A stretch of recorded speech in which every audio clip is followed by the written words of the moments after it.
and then we start a process. So welcome to this presentation. As you know, my name is Dr. Philip.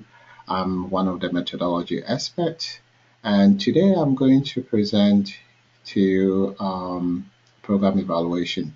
As you know, 2 days ago, my colleague Dr. Glazik talked about program development, and he emphasized the need for you to think about evaluation when you are developing a program. So this presentation will be focusing on giving you things that you have to think about, when you are planning to evaluate a program. Um, One thing that sometimes happens is that you might not be there during the program development, so you might not know a lot about the program that you want to evaluate. So I'm presenting it from the perspective of someone who um, you were not around when the program was being developed. So you just want to first you have to learn more about the program before you start thinking about how you're going to evaluate the program.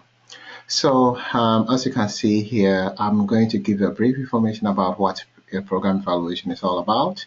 And we're going to also learn more about how to things that we have to think about in terms of the program, in terms of the beneficiaries, and also the stakeholders. How to involve stakeholders and also review program evaluation reports. You have to think about developing logic model that I will talk more about that, and also determining the evaluation purpose, creating evaluation question, determining evaluation data source, data collection strategies that you have to do, think about, and also choosing appropriate methodology for the data collection stage. And I will talk a little bit more about impact evaluation and then end with a brief information about, writing an evaluation plan. So this is the process that I'm going to follow as I do this presentation. So what is program evaluation? As you know, evaluation means you are assessing, right?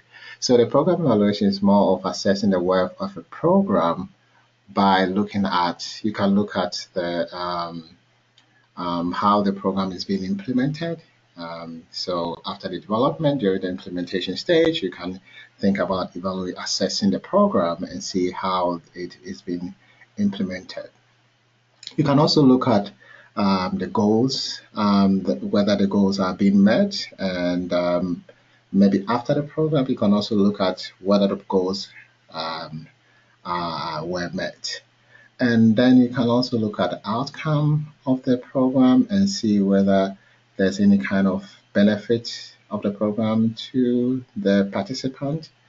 And lastly, you can also look at the impact of the program. That's the long-term effect of the program or the effect on the community or organization or maybe a business or something like that. So these are the areas that you have to think about if you plan to evaluate a program. So there are about 5 areas that you can choose one of them or two to evaluate. So evaluation is very different from monitoring, but there are some kind of similarities.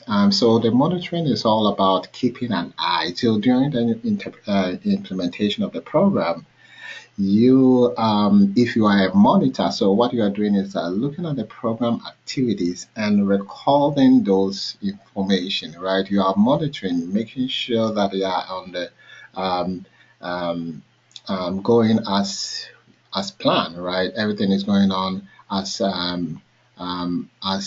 planned during the program development. So, and as you are looking at them, you are documenting that information.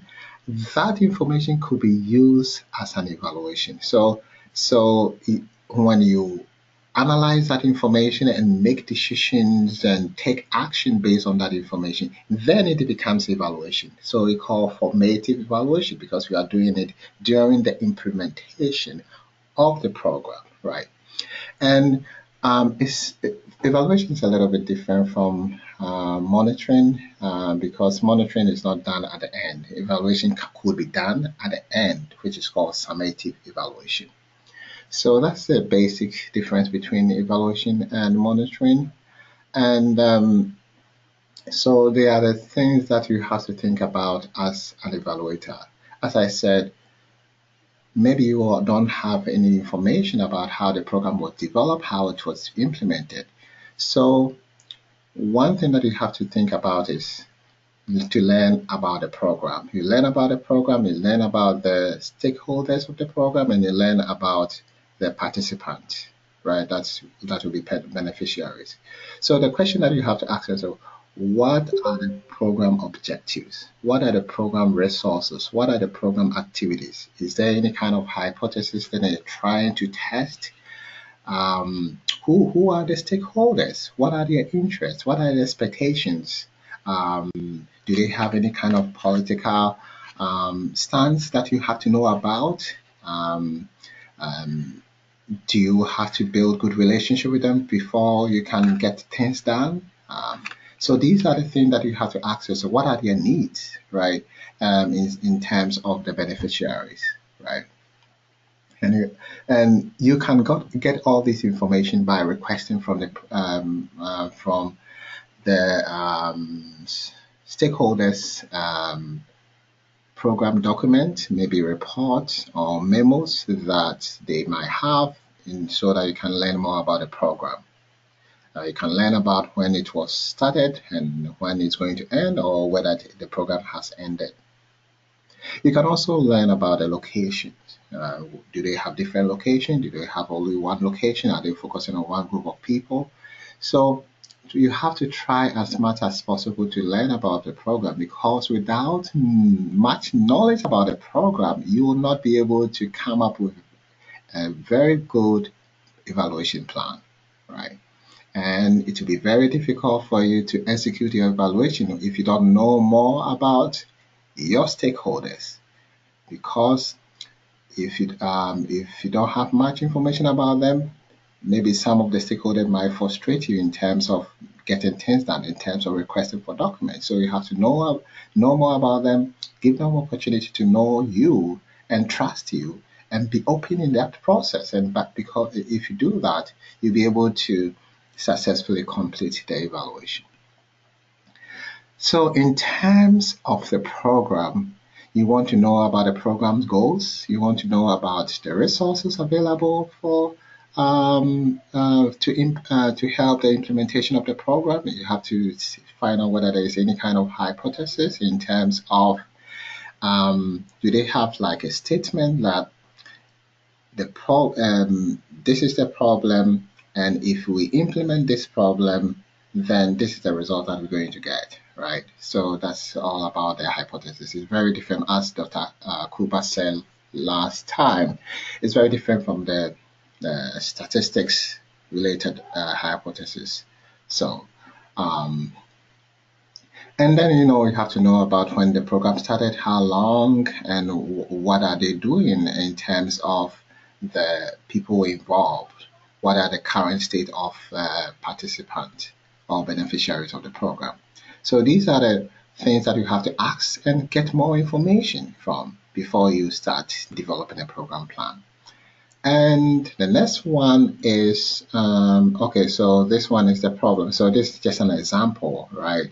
So let's say the problem is there's an increased incidence of domestic violence. So that's a problem.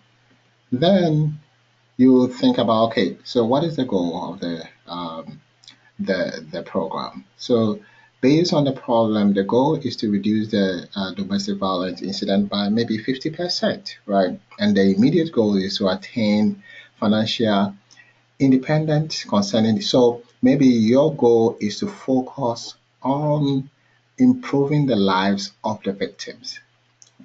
And these are some of the goals that you might accomplish, right? So, and then the activities, maybe giving counseling service to the victims, giving the job on the job training or any financial management training, providing them with food and shelter, and also engage them in community volunteering. So all these could be part of the program activities. And then you look at the outcome, right?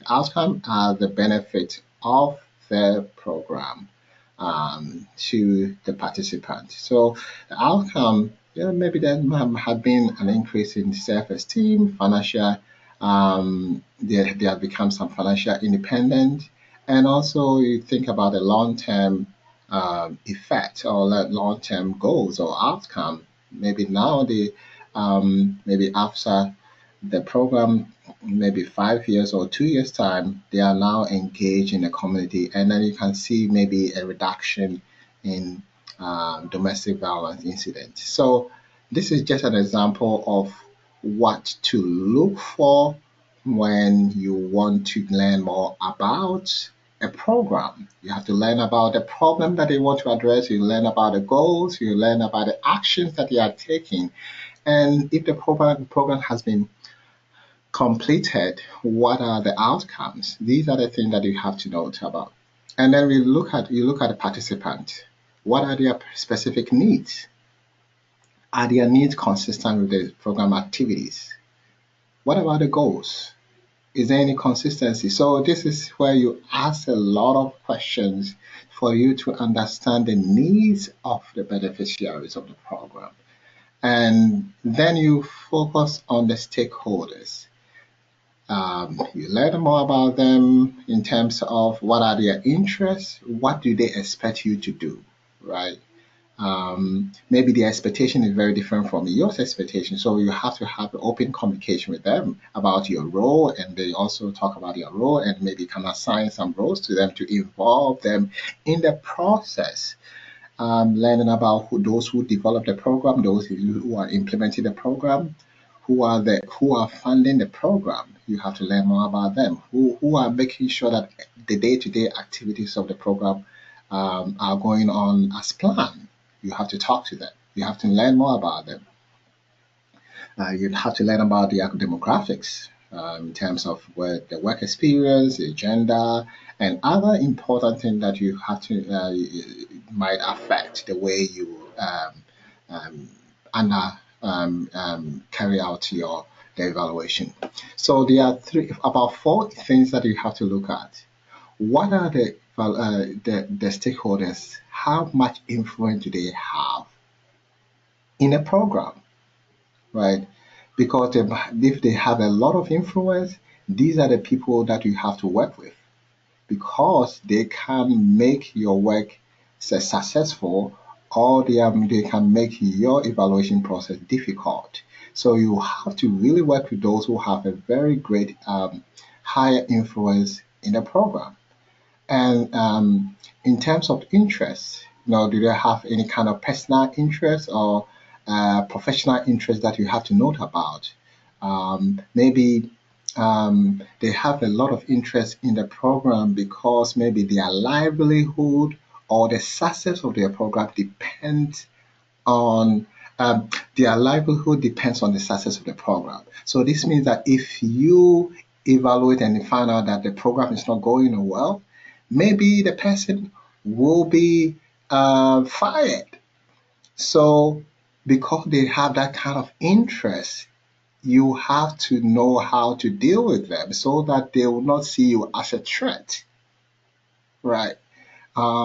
So it's all about trying to work with them to be able to help you to do your quality evaluation so that they can use their findings to improve the program.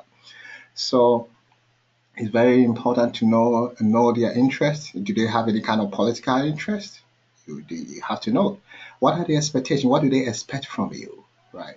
What are their needs? You have to know all this to help you with the evaluation. Without having this knowledge, there's higher probability that they might not cooperate or they might not use your findings.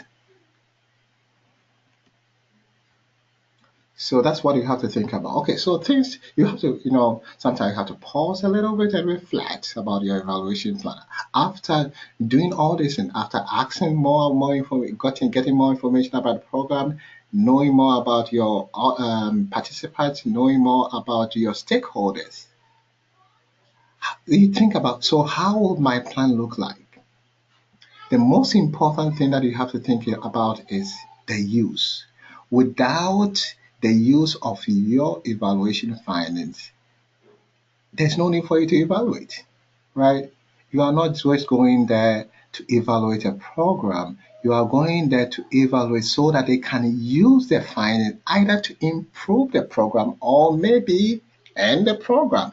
You have to have that kind of thing in mind that I'm going to evaluate a program so that they'll be able to use the findings. Without using the findings, there's no need for evaluation, because the evaluation is to assess so that it will help in making decisions in the program.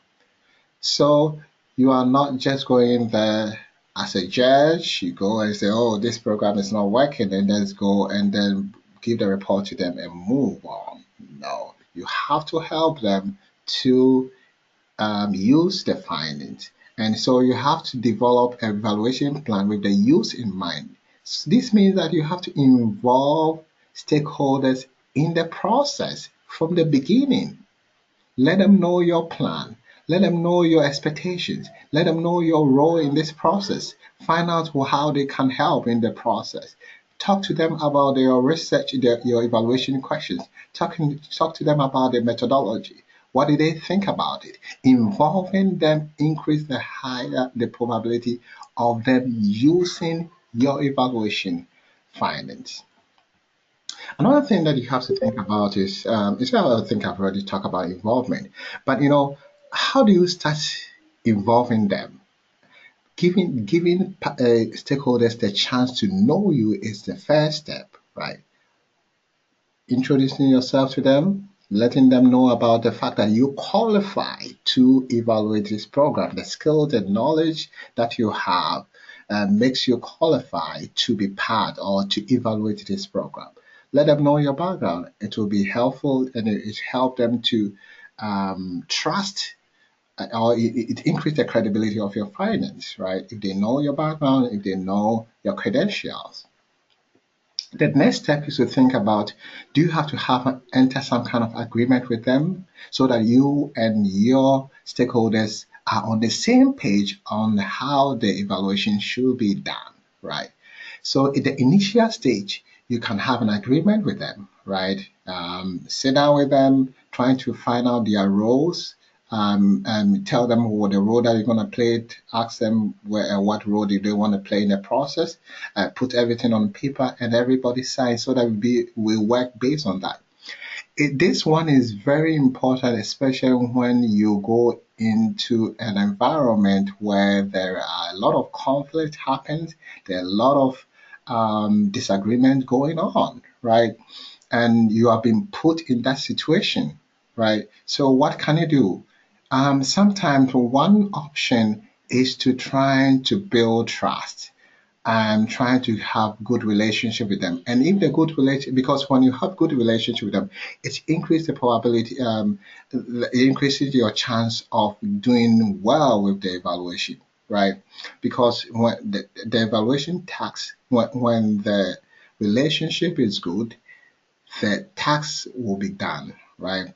The people will do what they are expected to do because you have good relationship with people.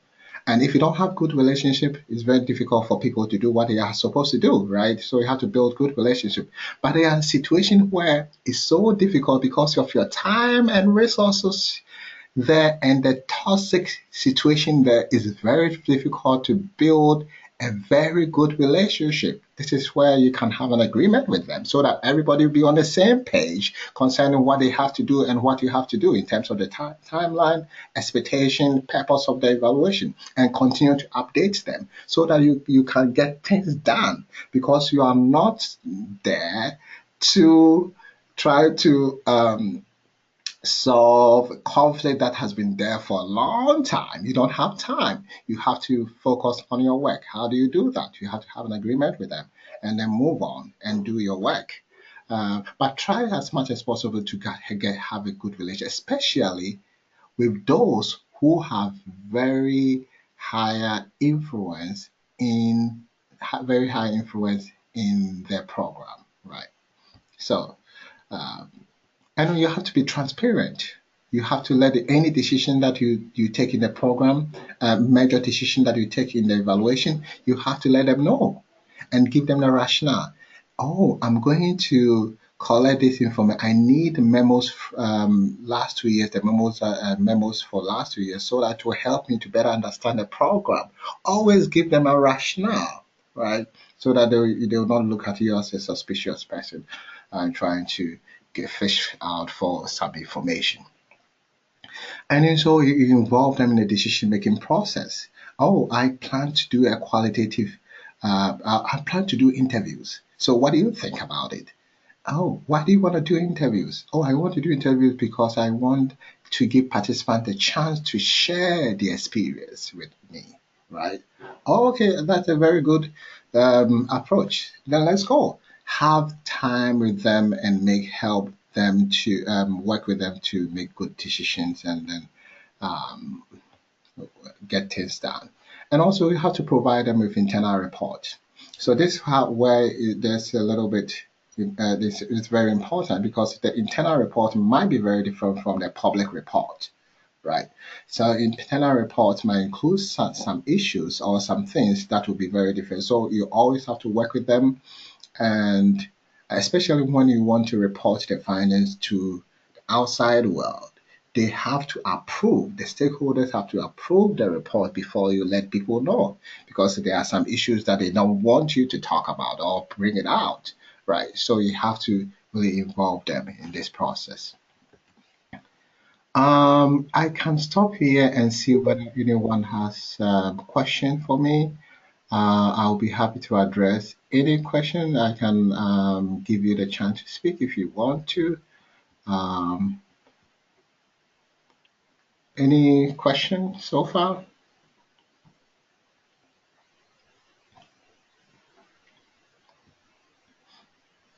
Okay, then I can move on. Okay, so the next one is to review a program evaluation report. So, yeah, you is very important because one thing that happened is that when you review some articles, scholarly articles, might be an evaluation report, right? And you ask yourself, why do they have to share the information to the outside world?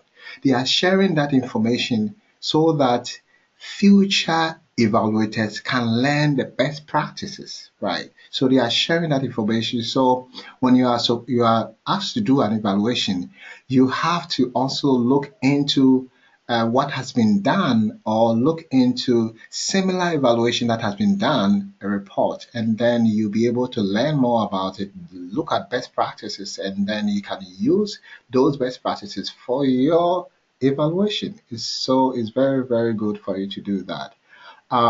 So best practices like strategies that you have to take to involve your audience or involve your stakeholders. You can also look into that, and best practices in strategy that you can use to um, help your stakeholders to use the findings. So these are the things that you could look for when you are reviewing evaluation report. Um, you can also, let's say you want to develop logic model, right? So, or you want to develop a program theory. So I just want to talk a little bit about that. So the program theory is just an information that contains the relationship between the components of the program. Every program should have about 3 or 4 components. The resources needed to carry out the program, the activities that are going to be happening, they can use the resources to carry out those activities, and the outcome, right?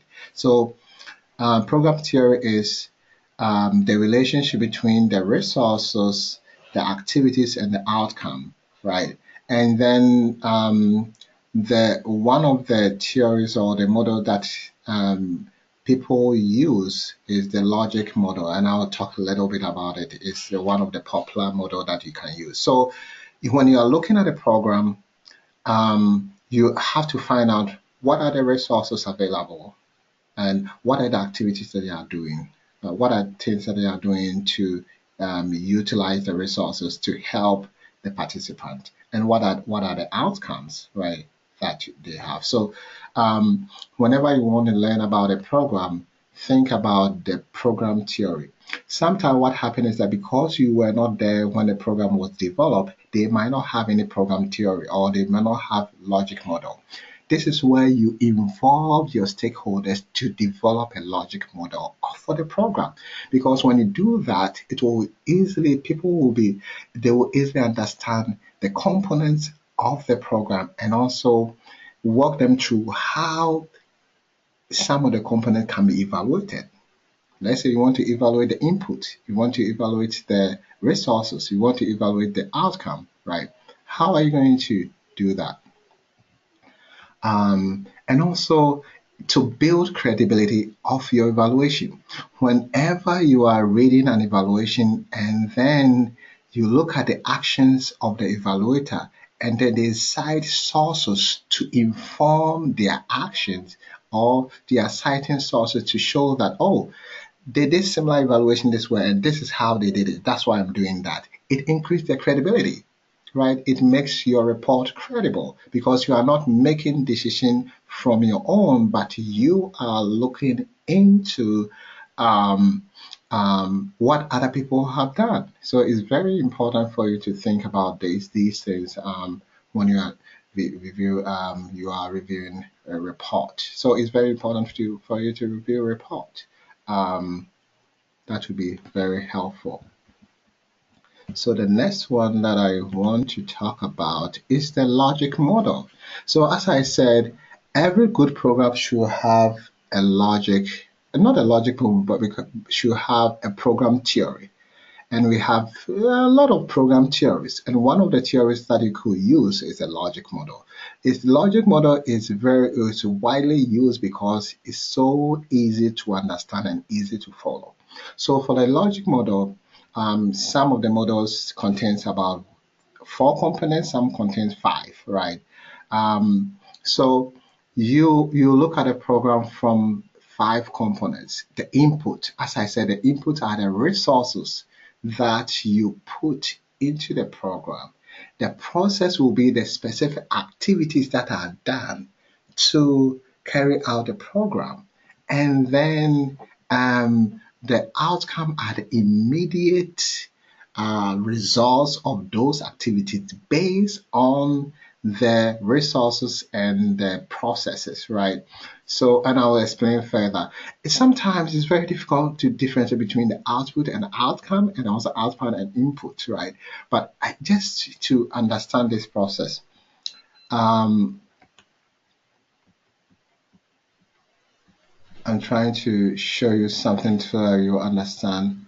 Um, I think we will get back to that. I don't want to confuse you. Let's start here. So the input are the resources, output are specific activities. So input will be, so let's say the example that I gave you concerning domestic violence. So you want to help victims, right? So the inputs are the resources. So it may be the program staffs that, or the counselors that are going to help.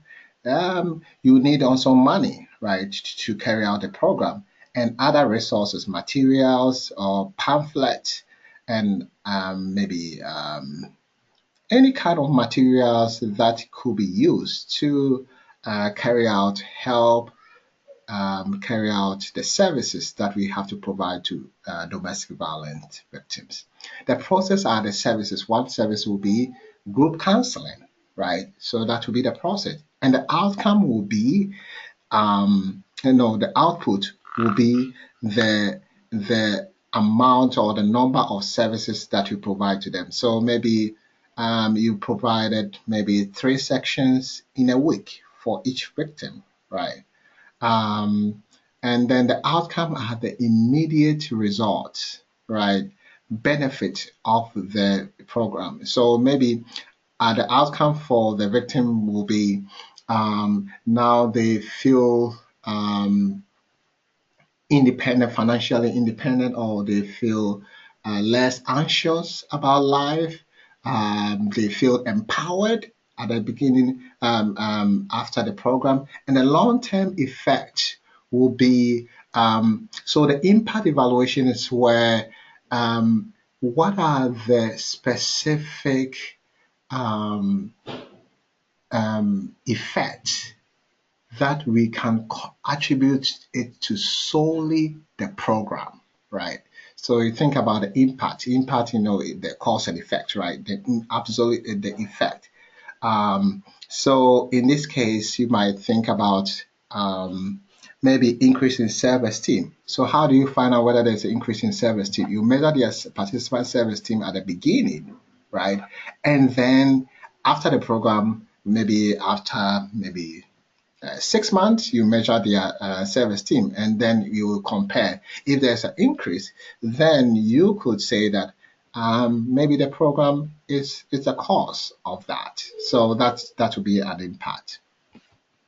So thinking about this, now you have learned a little bit about the program. You have learned about the program logic or logic model. What next? You have to decide, okay, what type of evaluation should I undertake? Right. So there are two main types. We have formative and summative evaluation. Um, some books they have one, two, three, four, five types. They develop the types based on the program components. So let's say you want to evaluate the input, the resources, then you are doing input evaluation. If you want to evaluate the program activities, then you are doing a process evaluation. If you are doing the program output, then you are doing output evaluation. The outcome evaluation, and impact, right? So the types are based on the program component. And I like this one because um, it's so easy to decide what the type. So let's say you have a program and you say, okay, let me focus on the input, the resources, and also focus on the activities. Then you can say that you are doing input process evaluation. Or if you are focusing on only the activities, you can say the process evaluation. If you are focusing on the three, you can put everything together and say that we are doing formative evaluation. Um, in terms of determining the purpose of the evaluation, you look at the type that you have chosen. So if you chose input, then the purpose is to assess the resources needed to implement the program activities or to meet the needs or to meet the goals of the program. You see that? So you can easily develop the purpose of the evaluation based on the type that you choose, right? So then you move on to, okay, so now I know the purpose of my evaluation. What are the evaluation questions? I said research questions. I should have said evaluation questions. So what are the questions that you have to think about? So let's say you are doing input evaluation. One question that you can ask is, are the resources adequate to implement the program? Right. If you are doing, let's say, output evaluation, what have program participant benefited? If you are doing impact evaluation, did the program impact participant maybe anxiety level? Right. So based on the purpose, you can develop your evaluation question. You see how systematic this process is. And this is where it becomes so easy to involve your stakeholders. If you are working with stakeholders and they are presenting this, okay, we are doing impact evaluation. And based on the impact, this is the purpose. And based on the purpose, this is a research question. It's easy for them to follow, for them to be involved. Imagine you just go there and say, okay, I'm going to evaluate this program. And this is my evaluation question. And people are going to ask you, so how did you come up with the question? What type of evaluation are you using? But if you start with the type of evaluation and you go into the purpose of the evaluation and go into the questions that you have to ask, everybody can follow the process. And this also increases the transparency and the credibility of your finding because you are transparent in the process. Then you talk about, okay, now these are the questions that I want to answer, right? I want to try to collect data to answer. What is the sources of data? Concerning the process evaluation, you can look at the program monitoring document, and you can look at you can interview staff to get more information. You can interview stakeholders. You can give them surveys for you to get more information to address this question. Right. So you always have to think about the data source, what based on the research question. And last 2 days, when Dr. Kuba Classic was presenting about the program development, he talked about collecting data at the same time implementing the program, right? So if it's a very good program, they might already have some data there, maybe monitoring data that they have, or some record that you can access and use some of them to address your evaluation questions that you have. Any question coming up?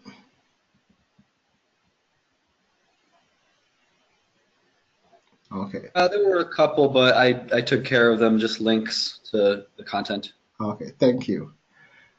Okay, so then you move on after knowing the source of your data, then you say, okay, what is the data collection strategy should I use? You see how we are moving a little bit into research, right? So this is where you take in the knowledge of the information that you have learned from doing research into evaluation, because now you are collecting data. When you are collecting data, you have to think about data collection strategies, right? So based on the source, example, you have these sources, you can do a document collection or analysis. You can interview participants, you can do focus groups, right, to help you to address the evaluation questions that you have here. Right. So based on the source, you come up with the data collection strategies. And then you think about based on the data collection strategy, what would be the we call it evaluation method, or you can say a research method that you want to use, right? So I am emphasizing on mixed method designs for you because, as you can see here, you may be collecting most of the evaluation questions, you may be collecting both qualitative and quantitative data. One example is this one. So you collect the document, right? You can do interviews, you can do observations. They are all qualitative, right? Or you can do surveys that might be quantitative. So a good evaluation may have two forms of data, qualitative and quantitative. So that's why you may have to think about mixed method when you are doing evaluation, especially when you are doing impact evaluation, process evaluation, outcome evaluation, and input evaluation, right? For impact, most of them will be quantitative because you are just finding out what the cause and effect, right? So that's why I brought this information here. And the link here will be helpful for you to learn more about mixed methods, right? So there are two main types of mixed method. We have the concurrent mixed method and the sequential mixed method. Concurrent means that you are collecting qualitative and quantitative data at the same time. And under concurrent, we have about three types. And because of time, I might not be able to go or be able to help you to understand fully, but I think the PowerPoint will be able to help you. And I have a presentation on that too. Um, so concurrent triangulation means that you are collecting qualitative and quantitative data at the same time, and both of them are playing the same role. That's why we have a quantitative, qualitative. They are in caps. The first letter is in caps. This means that they have equal role. They are both equally contributing to help you to address your research question. They are looking at two different perspectives concerning the research question. So they are coming together to help you fully address the research question that you have. So that's why it's called concurrent triangulation. Concurrent nested means that one of the approach is playing a major role in addressing your research question. So you can see that we have the one that have quantitative high playing major role, and then qualitative playing a minor role. And then you can also have the one that have quantitative playing a lesser role in the process, and then quantitative qualitative playing a major role. As I said, the presentation, the link that has been provided will have full PowerPoint on all these. So this is just a brief information concerning that. And the next one is the concurrent transformative design. So the transformative means that you could concurrently you can either use this one and that one. But the only difference is that you have an advocacy role. Whenever you are doing an evaluation and your role is to help to improve the lives of participants, you have participants in mind. You want to use the evaluation to improve the lives of participants, then, and you're collecting qualitative and quantitative data at the same time, then your approach could be concurrent transformative design, because you are helping. And the example that I gave you about um, domestic violence victims. So maybe your role is to um, evaluate a program and see how well this program is helping the victims. You have the victim in mind as you are developing the program. So you have an advocacy role, right? You want your program, your evaluation to help to improve the lives of participants. That's where you can use this one. And we have also sequential explanatory design, right? So this means that you start with quantitative and end with qualitative. So this means that you start with quantitative, analyze the data before you move on to qualitative. So you use the results of quantitative to inform how you want to go about with the qualitative.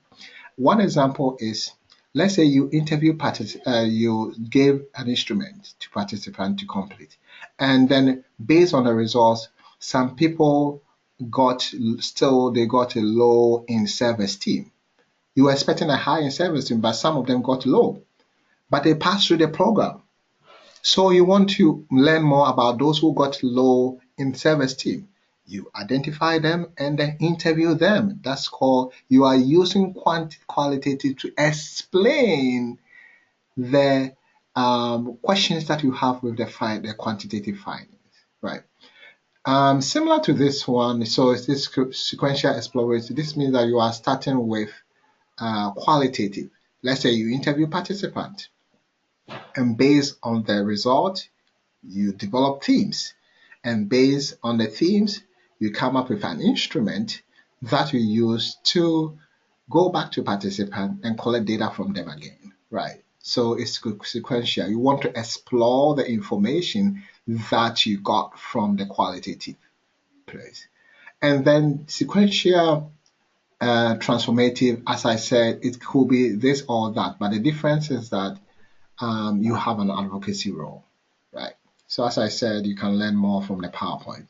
So this leads us to impact evaluation. So I'm spending a little time with the impact because it's a little bit different.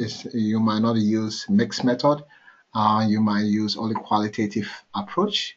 So the impact evaluation, as I said, you want to find out whether the program have an effect on participant maybe self-esteem, right? So the impact evaluation, so the program will be the cause and the results will be the effect, right? So the participant, maybe the participant came into the program with low self-esteem, and through counseling, which is the program, they develop high self-esteem. So can we say that the program caused their self-esteem, we can only do that by doing an impact evaluation. Right. So in this one, you have your research question here, which is, did the program impact participant self-esteem? And then you have your hypothesis, right?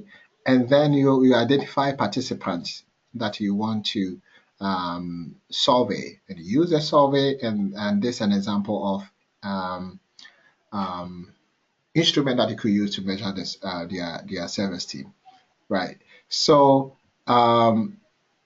this is how, if you want to do an impact evaluation, this is how you want to do it, right? Especially, let's say there's an existing program, and you are doing a dissertation, and you want to learn more about the effect of the program, right? And maybe the program is helping them to improve their service team. So you go in there, you first have to find out, have they collected any data concerning their service team, right? So if they have collected data, then you can have that information, and then you can measure participant self-esteem, and then you can compare their before with the after.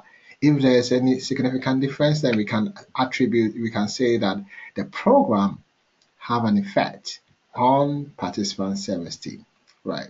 So you could do that.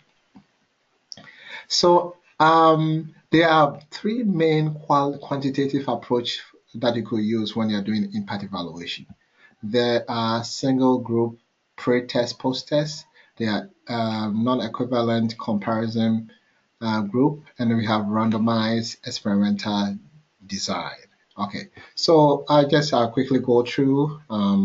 So as you can see here, um, the same participant, so this means that you're going to measure participants and self-esteem before the program, and then you measure the participant self-esteem after the program, and you'll be able to compare pre with the post. If there's any kind of statistically significant, then we can say that the program had an effect. You could also use non-equivalent comparison group design. This is where you have two groups. Right.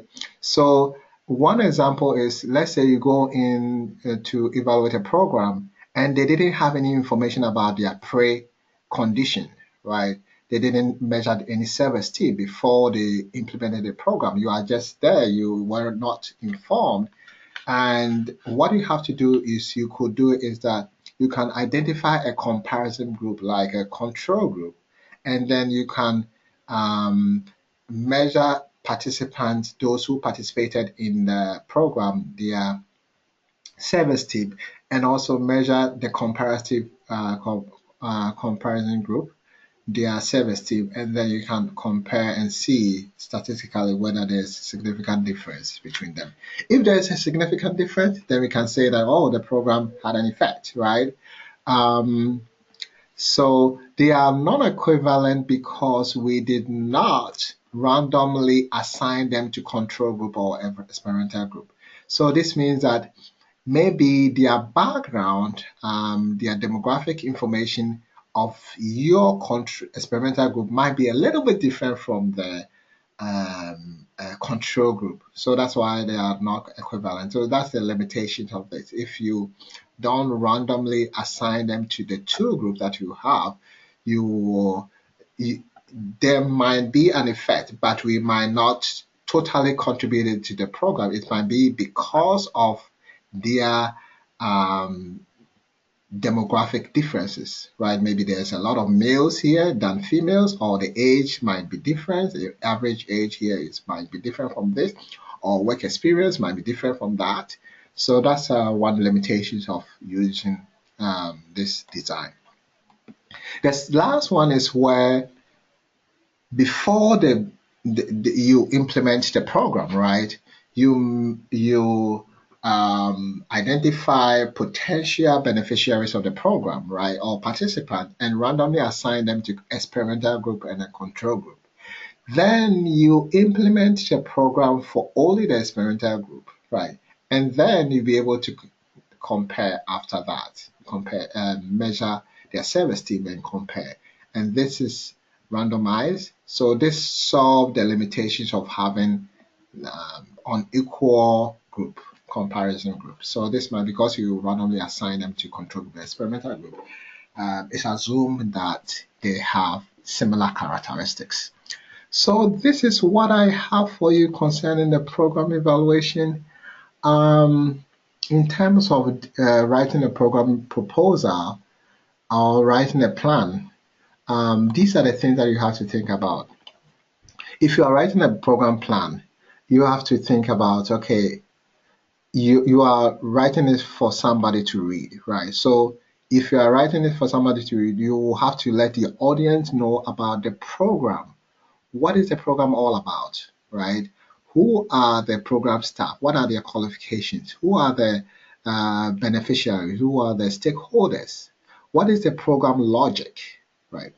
Then you can also talk about what type of evaluation you want to do. Do you want to do input evaluation, output evaluation, outcome evaluation, or formative or summative evaluation? What is the purpose of the evaluation? What is the evaluation question that you want to address?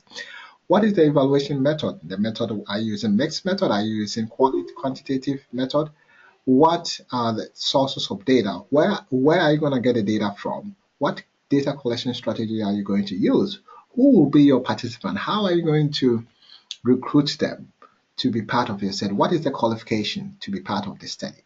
And what is the procedure? What are the step-by-step process of collecting the data from participants and maybe analyzing the results that I will talk about it here? What instrument are you going to use, right? Do you have any observation protocol that you would use to do your observation? Do you have interview questions? Do you have instrument that you want to use to measure a variable? What about the quality assurance? What are the strategies that you are putting in place so that we can trust the findings? It can increase the credibility and trustworthiness of your data collection process and the findings. So this is where you have to talk about reliability and validity of of the process. And if you are using qualitative, you can talk about dependability, confirmability, transferability, and all the other things that it is related to quality assurance. If you want more information, you can email me. I can send you a PowerPoint that talks about all these things. Um, Data analysis. How are you going to analyze your data? What kind of data analysis strategy are you going to use based on the research evaluation questions that you're going to use? How are you going to present your findings? Remember, when you are presenting your finding, you have to think about your audience. Who are your audience? Most of your audience will be your stakeholders.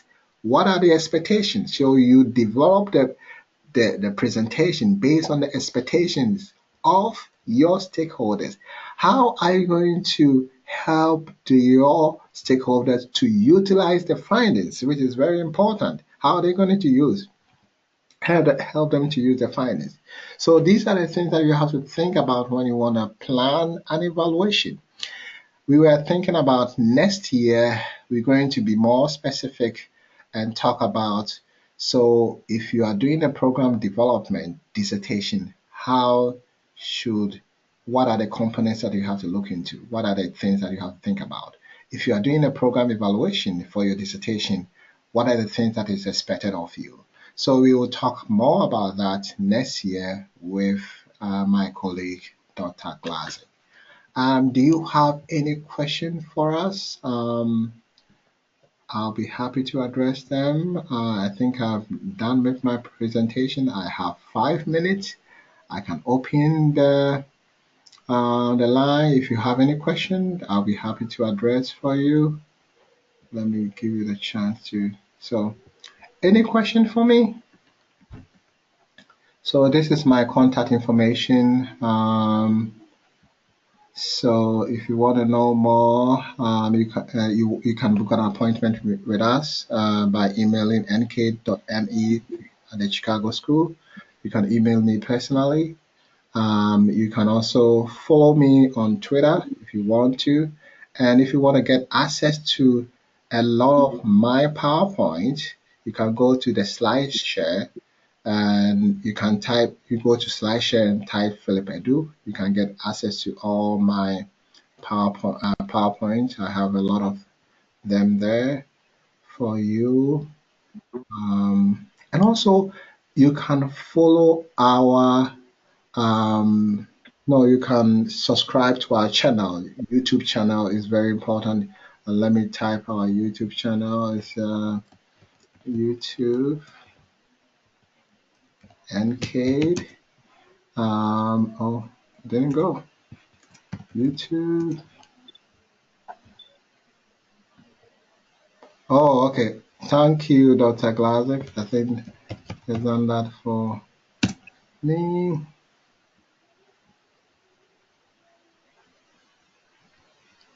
Okay, so any questions? Who are the dissertation writing at? Okay, if there's no question, thank you so much for your time, and I wish you all the best.